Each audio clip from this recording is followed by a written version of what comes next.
श्री जगन्नाथ भगवान का स्वरूप अत्यंत दिव्य और अलौकिक है।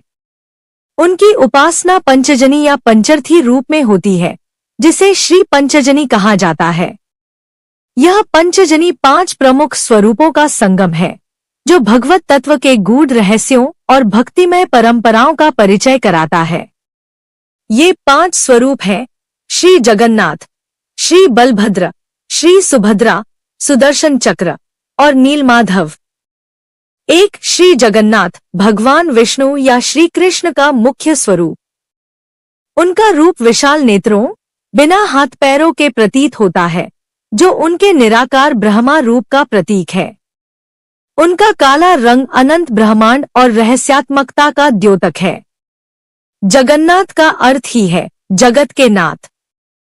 वे सभी जीवों के रक्षक, पालनकर्ता और उद्धारक हैं। 2 श्री बलभद्र श्री कृष्ण के बड़े भाई, जिनका श्वेत रूप शुद्धता, शक्ति और ज्ञान का प्रतीक है। वे धरती की स्थिरता और संतुलन का प्रतिनिधित्व करते हैं। बलराम का हल और मूसल उनके कृषक स्वरूप और धर्मरक्षक भाव को प्रकट करता है। 3 श्री सुभद्रा श्री कृष्ण और बलराम की बहन, जो करुणा, ममता और भक्तिभाव की प्रतीक है। उनका पीला रंग सौम्यता और संतुलन का संकेत देता है। वे भक्तों के अंतःकरण में मधुरता और भक्ति भावना भरती हैं।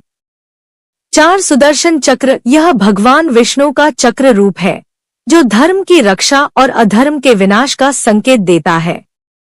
यह चक्र भगवान की अदृश्य शक्ति और संरक्षण का प्रतीक है, जिसे रथयात्रा के दौरान विशेष रूप से पूजा जाता है।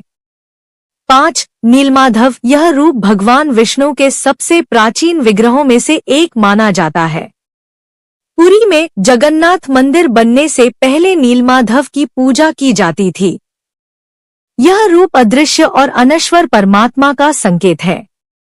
श्री पंचजनी की उपासना विशेष रूप से पुरी के श्री मंदिर में होती है। यहाँ हर वर्ष रथयात्रा के समय इन 5 स्वरूपों की झांकी देखने को मिलती है। रथयात्रा में 3 रथ नंदी घोष, जगन्नाथ, तालध्वज, बलभद्र और दर्पदलन सुभद्रा मुख्य हैं, जबकि सुदर्शन और नीलमाधव का स्थान भी विशिष्ट होता है। इन 5 स्वरूपों का एक साथ दर्शन करना अत्यंत पुण्यदायक माना गया है। यह भक्त को आत्मा से परमात्मा तक की यात्रा कराता है। शक्ति, करुणा, धर्म, भक्ति और ब्रह्मा का संगम। इस प्रकार श्री पंचजनी केवल 5